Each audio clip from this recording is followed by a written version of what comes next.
Hey, what's going on guys? This is Dr. Apolly. Now today we're going to be talking about unpopular opinions. This unpopular opinion trend has been going on for a while, so I just tweet out, alright guys, this is important. Unpopular opinions, forgot the colon, SmashTubers edition, and the T should be capitalized because, you know, the T on YouTube should be a capital T, and then is it 2 B's or 1 B? I don't know. That's all irrelevant, but what's more important is that this tweet got a lot more attention than I thought it would. I mean, I guess it makes sense because this is a huge trend that's going on with the unpopular opinions all over Twitter. Follow me on Twitter at Dr. Apolly. But yeah, as you can see here, there's over 168 responses, not to mention the amount of people that quote retweeted it, along with having 422 likes so far. So that's a lot to go through. Let's get this started. The top comment here from Relax, dang, that's one of the most popular Smash YouTubers, or at least YouTubers that makes videos primarily about Smash. I know he does a lot of other stuff too. He says, if you're a SmashTuber, you eventually bottleneck. So it's either adapt and don't be a Smash YouTuber anymore, or stay a Smash YouTuber and limit growth.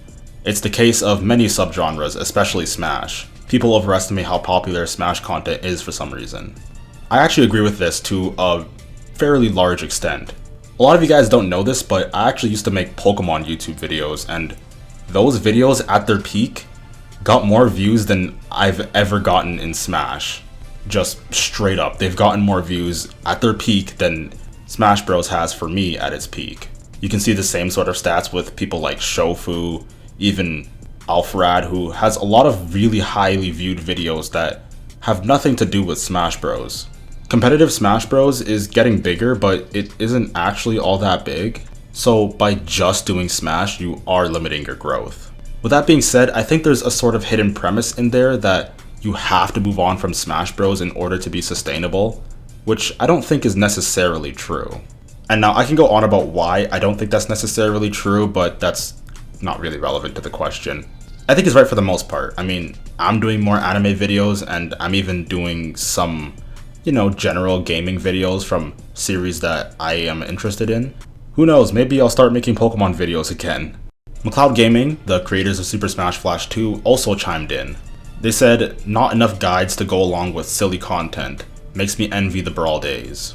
I'm not gonna pretend like I was around during the Brawl days, but just as a disclaimer, the general theme of these unpopular opinions, quote unquote, are just being upset at us with oversaturating you guys with the same type of content. A-Star the Third says, Mockrock is one of the best Smash tubers. I definitely agree, he's one of the few ones that I actually watch sometimes. It's weird, right? This happened to me with Pokemon too. Once you start making videos on a topic like Smash or whatever topic you're interested in, I guess, you kind of stop watching the people who create alongside you. I don't know, but Mockrock is definitely one of the better ones. Shoutouts to Mockrock. I've actually talked to him a bit. He's actually a really nice guy. Let me know if you want me to, you know, collab with him. Bowler says, I feel like a lot of Smash tubers prefer quantity over quality, and it shows. Especially lately, I've been seeing lower quality, repetitive, and less unique content compared to usual. I used to find Smash content exciting, but now it feels oversaturated besides a few people. Well, I hope I'm one of the few people.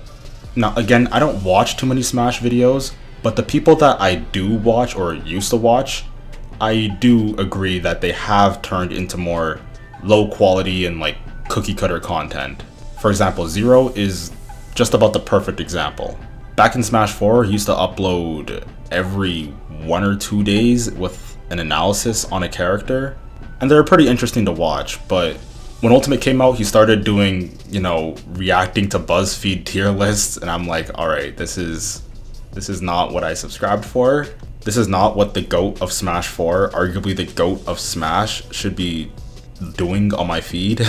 Although he has cleaned it up a bit over time, I'll give him that. I'm gonna keep it real with you, 90% of these unpopular opinions are just popular opinions that are worded in a way that makes them sound controversial. They're worded in a way that makes them sound like a hot take, but they're opinions that 95% of people end up agreeing with anyway. Although that's all unpopular opinion threads, they're just popular opinions that are worded in a way that makes them sound controversial when they're really not. This is a perfect example. He makes it sound like he's calling out all the Smash YouTuber channels for being bad, but that's just an opinion everyone has nowadays for some reason. And yeah, that's basically a paraphrased version of a tweet that I made. Again, follow me on Twitter for intellectual takes like that. Alpharad's Twitter used to be amazing, but now his content seems like copy and paste and it got dull really quick. I miss 2016 Alpha, damn, shots fired. A lot of people in this thread don't like the new Alpharad. I'm not gonna pretend like I've watched his videos from 2016 till now, because that's just not true, but geez. A lot of people seem to not really like Alpharad. Like, my man Nunmanji says that Alpharad being the biggest SmashTuber is a crime, a few others deserve it more, like yikes. He does acknowledge that Alpharad does help the smaller YouTuber channels, which is a good thing. So yeah, it's not a completely pessimistic outlook. Looking back, there isn't actually too many tweets that talk about Alpharad, but oh boy, there is a metric ton of people who are quote retweeting it saying they miss the old Alpharad.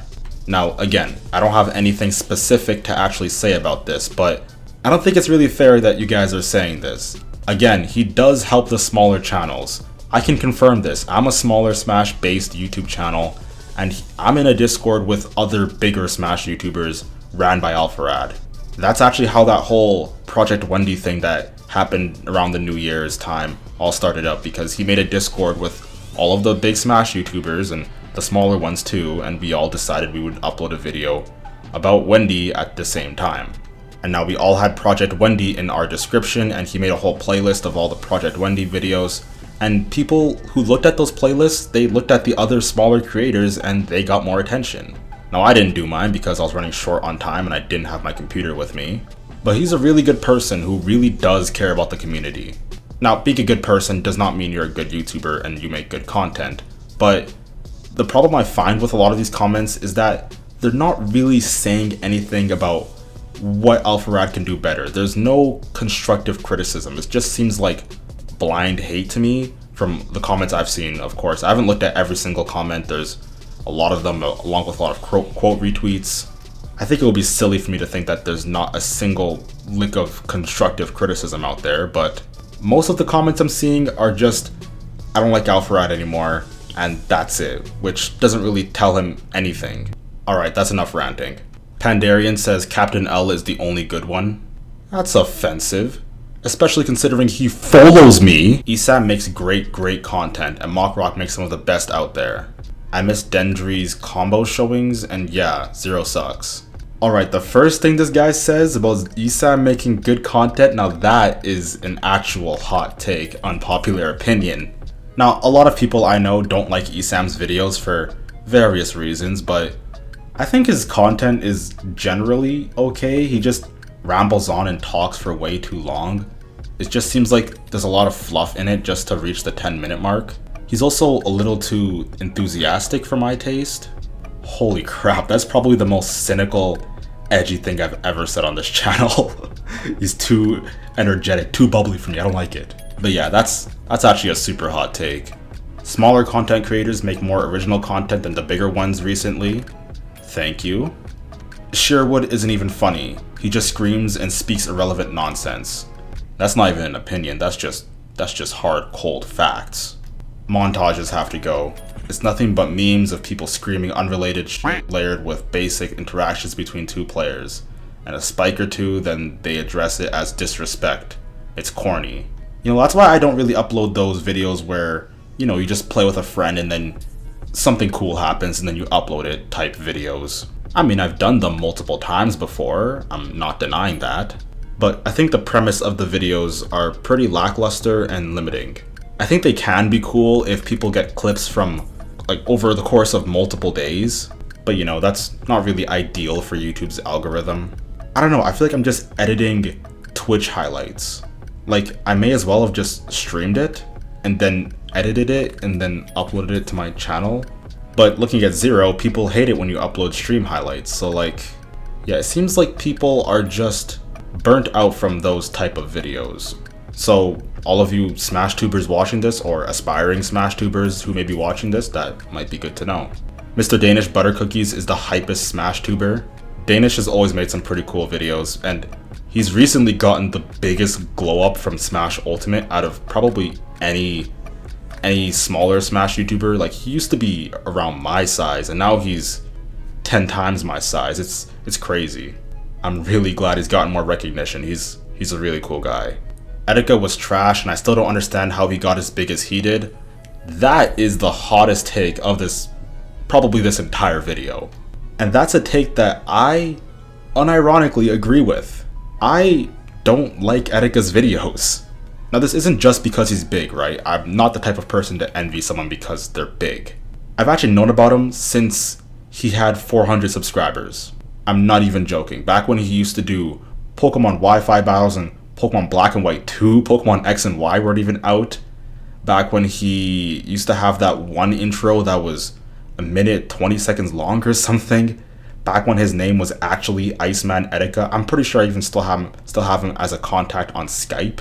Like, I've known him for a very long time, and I just don't really like his videos. Especially as he got more popular, I felt like his videos just got worse and worse. It's just memes and hentai and some obsession with ball sacks, and like, it's just not for me personally. Alright, I'm just gonna go over a few more really quickly. Kamino says that playing people with large skill gaps isn't fun. This isn't really a Smash YouTuber opinion, but I thought it was important to note anyway because I strongly agree with this. I think most top players that try and get into content creation are mediocre compared to their counterparts who got famous through content creation and streaming. I tend to agree with that. Now, the last point I want to talk about is character guides. This is a pretty divisive topic.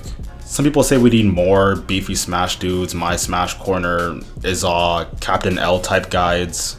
And some people say that they're useless and they just tell you what the characters do, which you can just learn from, watching sets of top players. I tend to kind of agree with this.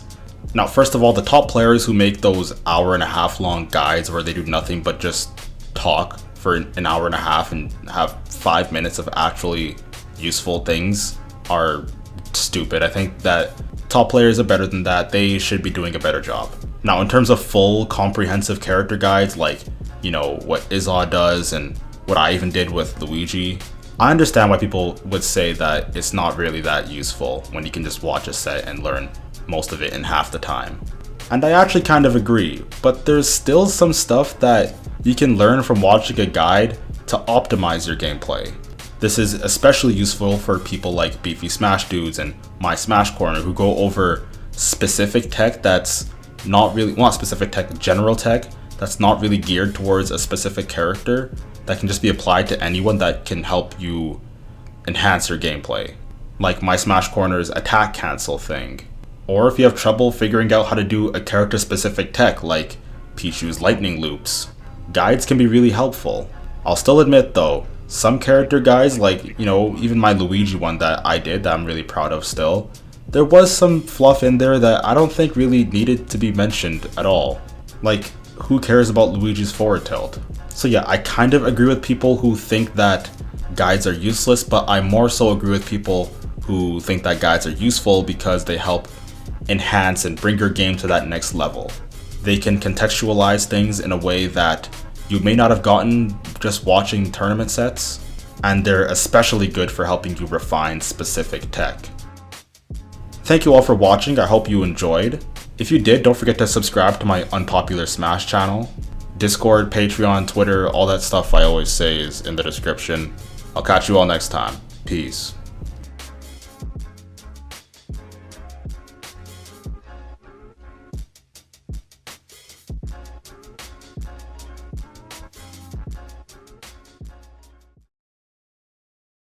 Fuck, not a single person even mentioned me.